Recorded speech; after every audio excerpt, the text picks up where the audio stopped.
राहुरी नगरपालिकेच्या निवडणुकीचा प्रचार आता शिगेला पोहोचलाय। प्रभाग क्रमांक 3 मध्ये तनपुरे गटाचे विकास आघाडीचे उमेदवार महिला उमेदवार आहेत। प्रभाग क्रमांक 3 मधील वृषाली तनपुरे की काय सांगाल की आता आपण प्रभागामध्ये प्रचार सुरू केलाय, मतदारांच्या भेटीगाठी घेत आहेत, काय अनुभव येतोय? मतदारांपर्यंत आम्ही पोहोचण्याचा प्रयत्न केलाय, तर असं उत्स्फूर्त वाटतायत मतदार।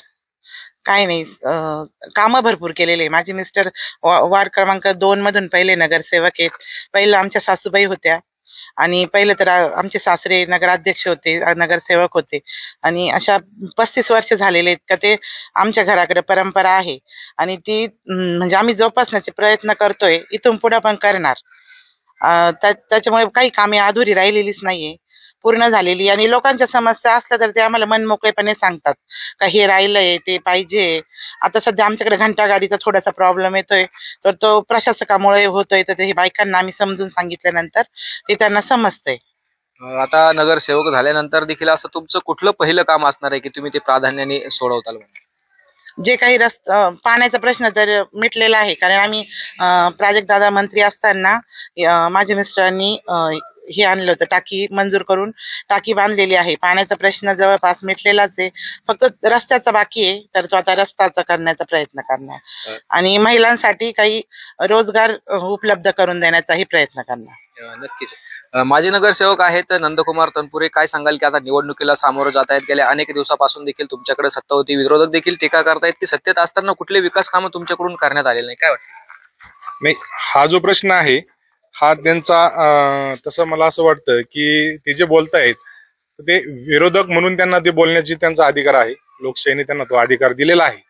परंतु जे त्या रस्त्याने जात असतील किंवा प्रशासक, आता समजा 5 वर्ष झालेत, पहिल्या 5 वर्षामध्ये आपण जी विधायक कामं करायची, पिण्याची पाण्याची टाकी असेल, रस्त्याचे असतील किंवा ड्रेनेजचे असतील किंवा एक अंगणवाडी जी आम्ही प्रभागामध्ये नवीन घेतलेली आहे, तयार केलेली आहे, तर अशी जी कामं आहेत ती दादांच्या माध्यमातून, प्राजक्तदादांच्या माध्यमातून असेल किंवा अरुण साहेबांच्या माध्यमातून असेल, ते आम्ही पूर्ण करण्याचा पूर्णतः प्रयत्न केला। परंतु गेल्या काही दिवसापासून, गेल्या 4 वर्षापासून प्रशासक असल्या कारणानं आम्ही देखील थोडेसं निधी येण्यासाठी किंवा निधी उपलब्ध करण्यासाठी थोड्याशा काही अडचणी आल्या आहेत, तर येत्या काळात आपण जी राहिलेली कामं आहेत ती आपण 100% पूर्ण करू।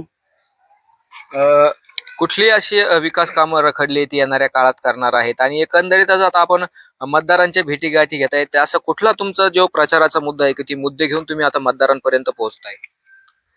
मुद्दे म्हणजे रस्त्याचेच विषय आहेत, कारण काय झालंय 4 वर्षापासून प्रशासक असल्या कारणानं प्रशासक हे काय कुणाचं ऐकत नाही, जो सत्ताधारी त्याच्या बरोबर चालतंय आणि आपण सत्तेत नसल्या कारणानं 4 वर्षापासून सगळ्यात महत्वाचा प्रलंबित जो रस्त्याचा प्रश्न आहे, शनी चौक पासून तर स्टेशन रोड पर्यंत साधारण माझ्या मते एक 2 ते 2.5 किलोमीटर रस्ता आहे, तो रुंदीकरण करणं किंवा शनी चौक ते गाडेकरमाळा ह्या रस्त्यापर्यंत जो मध्ये मलकन नाला आहे, तो मलकन नाला बंदिस्त करणं आणि तो कॉन्क्रीट रस्ता करून त्याला डिवायडर टाकून त्याच्यावर स्ट्रीट लाईट बसवणं, जेणेकरून तो नाला बंदिस्त केल्यानंतर शहरात येणाऱ्या लोकांना, जो शहरात येणाऱ्या जाणाऱ्या लोकांना त्याचा जो वास येतोय तो बंदिस्त केल्यानंतर ती एक अडचण कमी होऊन जाईल, स्वच्छतेच्या दृष्टीने तो योग्य निर्णय राहील।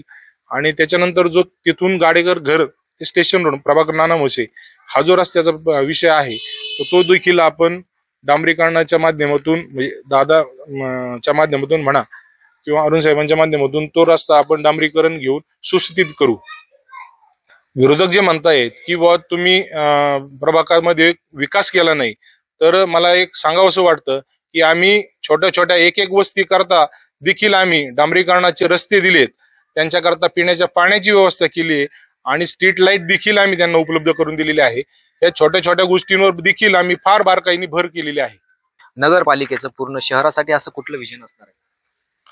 विजन आता शहरामध्ये जे ओपन स्पेस आहेत शहरामधल्या, तिथं आपण पूर्वी दादांच्या माध्यमातून जलतरण तलाव घेतलेला आहे, एक जॉगिंग ट्रॅक घेतलेला आहे आणि माझ्या मते आपल्याला एक आपण म्हणतो ना ओपन क्रीडा संकुल जे करायचं आहे, तर ते आपल्याकडे मला वाटतं प्रभाग क्रमांक 11 मध्ये केशरबाई मंगल कार्यालय नगर परिषदेचा आहे, तर तिथे आपण तो उपक्रम राबवणार आहोत.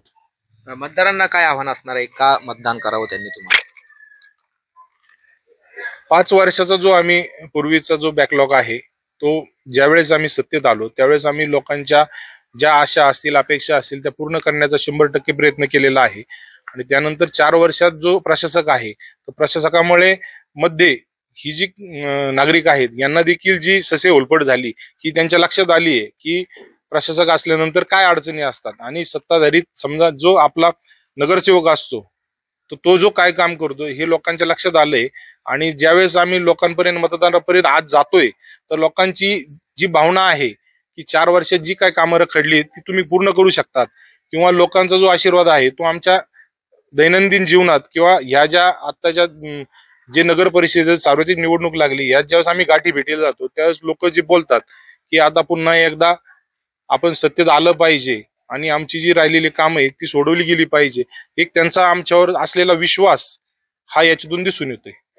नक्कीच प्रशासकीय काळातील आणि कार्यकारी मंडळातील हे जे कामकाज आहे ते नागरिकांना कळालंय. त्यामुळे प्रशासकीय काळामध्ये अनेक अडीअडचणी निर्माण झाल्या, त्या अडीअडचणी आता पुन्हा सोडविल्या जाईल असं देखील नंदकुमार तनपुरे यांनी सांगितलं आहे. कॅमेरामन राजेंद्र आढावसह गोविंद फुनगे, यस 9 मीडिया, राहुरी.